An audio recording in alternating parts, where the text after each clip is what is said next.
Salut les Blaugrana, ça va ou quoi les gars? C'est très rare qu'on ait des informations durant la trêve internationale. D'habitude, c'est très mou durant la trêve. Ça s'explique par le fait que le Barça ne joue plus. Donc il y a de moins en moins d'informations. Aujourd'hui, on a des informations intéressantes qui reviennent concernant particulièrement les favoris au poste de numéro 6, mais pas que, à d'autres postes. Et on parlera aussi d'un jeune joueur qui a privilégié une arrivée du côté du Barça au détriment de beaucoup d'autres offres de grands clubs. Et au final, ça c'est un peu compliqué. Je pense que la raison, vous la connaissez déjà, on en parlera durant cette vidéo. On s'attarde pas trop et on rentre dans le vif du sujet. Commençons par une déclaration de Ferran Torres. Il en a pas fait que une, d'ailleurs il en a fait beaucoup. Si vous voulez voir l'intégralité de son interview, je crois, il a fait plusieurs déclarations. En tout cas, je ne sais pas pour quel journal précisément.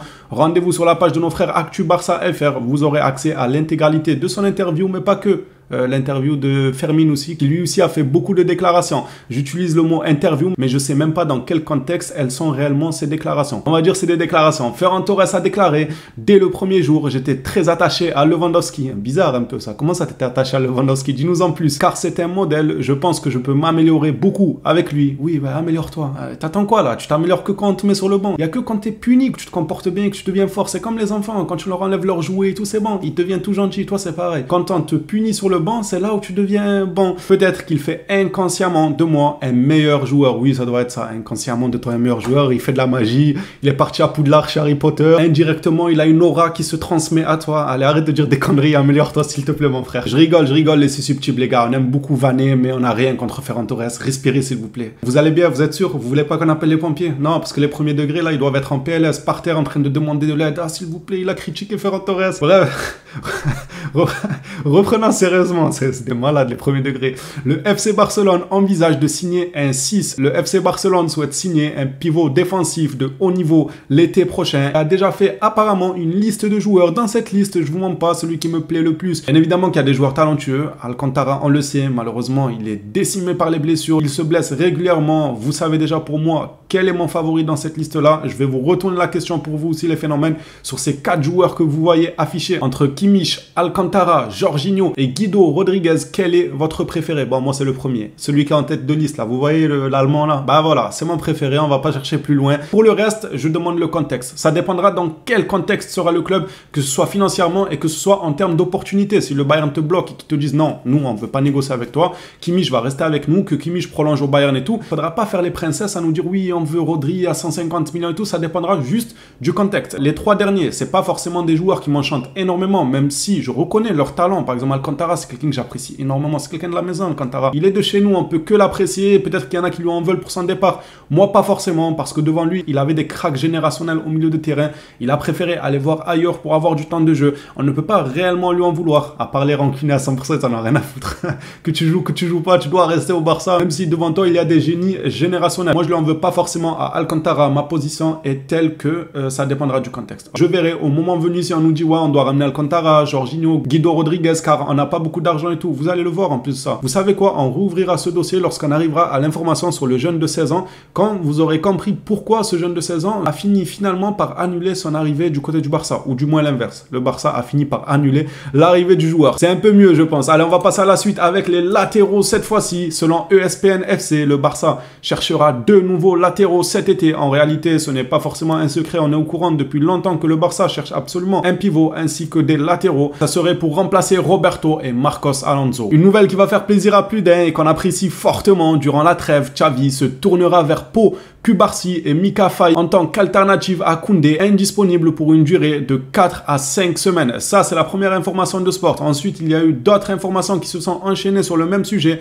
nous précisant qu'on pourrait voir après la trêve internationale ces joueurs-là dans le 11 du Barça. Enfin, dans l'effectif du Barça plutôt. Ils vont être probablement sur le banc pour pallier à l'absence de Jules Koundé. Ça fait extrêmement plaisir si on pouvait voir par exemple Faye ou même Cubarsí avec l'équipe première pour voir s'ils auront les épaules d'assumer. Pourquoi pas leur donner quelques minutes de temps de jeu selon les matchs et selon la fatigue. J'ai vu hier quand j'ai partagé la blessure de Koundé et que j'ai dit ça m'inquiétait énormément le fait que le Barça jouera sans Koundé après la trêve internationale. Pas mal d'entre vous m'ont dit non mais pas de panique, on a Christensen et on a Araujo.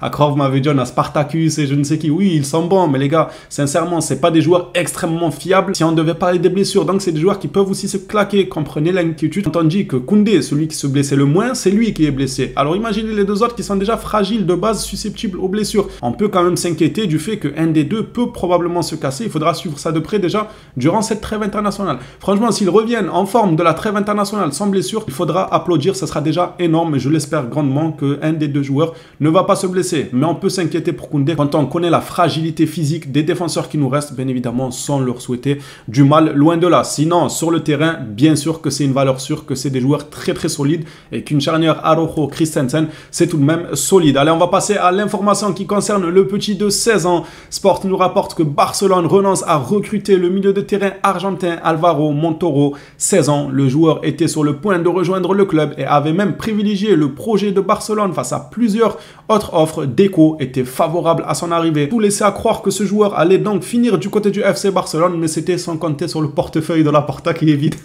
Il est vide le portefeuille, les gars. On a oublié ce détail, on a pris l'avis de Deco, l'avis du joueur, l'avis d'un tel.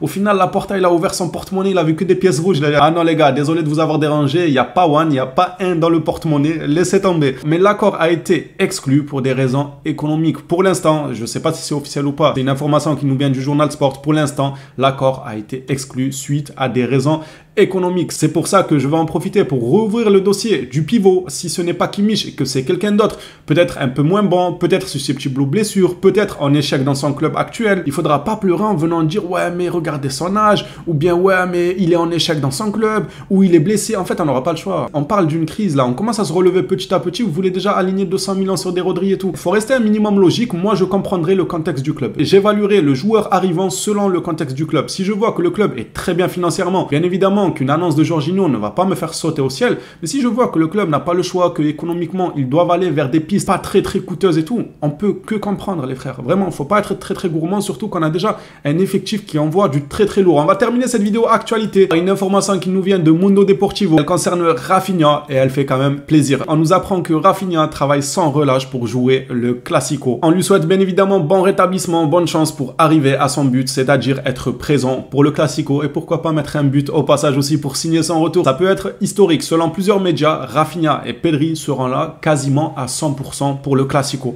Ça fait plaisir. J'espère que ce n'est pas faux parce que là, on ne part pas forcément favori avec notre début en Liga. Ce qu'on propose dans le contenu en Liga, les blessés aussi, ça fait beaucoup là. Non, quand même les frères, les phénomènes, cette vidéo actualité touche à sa fin. Si elle t'a plu, tu sais ce qu'il te reste à faire. Normalement, je n'ai même plus besoin de le dire. On s'attrape à la prochaine vidéo sur le Barça. D'ici là, prenez soin de vous les phénomènes.